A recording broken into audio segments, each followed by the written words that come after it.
We're making pastrami style pulled pork.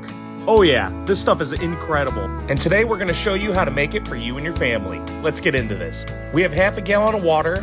We're gonna add 1 cup of kosher salt, half a cup of sugar, a 1/4 cup of pickling spices, and 2 teaspoons of pink curing salt. We're gonna heat up that water and give it a good whisk until everything's dissolved. Then we're gonna add as much garlic as the Lord allows. Then we're gonna go ahead and mix it one final time.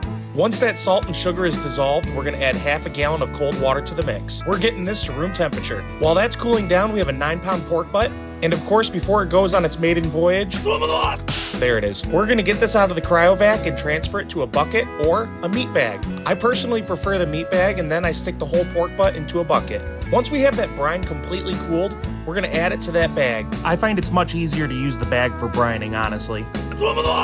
And one more for good measure. This will sit in our Homer bucket in the fridge for the next 7 to 10 days.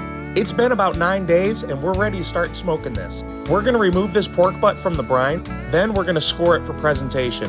When this pork butt cooks, it's gonna open up those cracks and make it look really nice.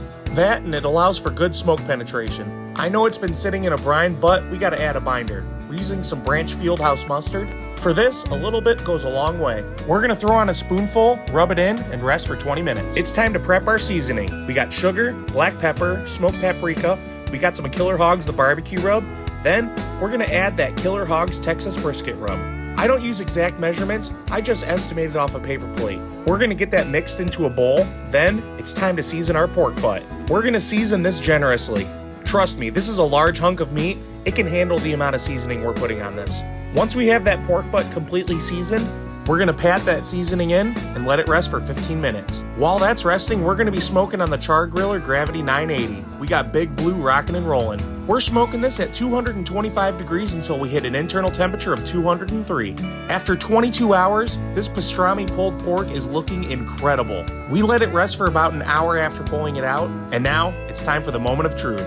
That shoulder blade pops out nicely, and now it's time to see how pink we got it. And boy, did that brine do some pretty incredible work. It's the same color as pastrami, and it smells insanely good. I've made a lot of pork butts, and you can definitely tell that this is different. We're gonna get this shredded, and now it's time to make a sandwich the way I like it. We got toasted Wonder Bread with pepper jack cheese. Then we're adding 3 pickle slices. From there, we're gonna add a little bit of that pastrami pulled pork. Then we're adding some Wober's jalapeno mustard. From there, we're gonna add a little bit of fresh sauerkraut. Then, we're gonna top that off with a fresh toasted bun. This sandwich took 10 days to make, but it was totally worth it in the end. I'm telling you, that flavor profile is on point. It's almost like a pastrami Cuban sandwich with a little bit of Reuben. You gotta try this one out for yourself. Like what we're cooking? Be sure to like, follow, share, and subscribe, and check us out on YouTube. And as always, we'll see you guys at the next barbecue.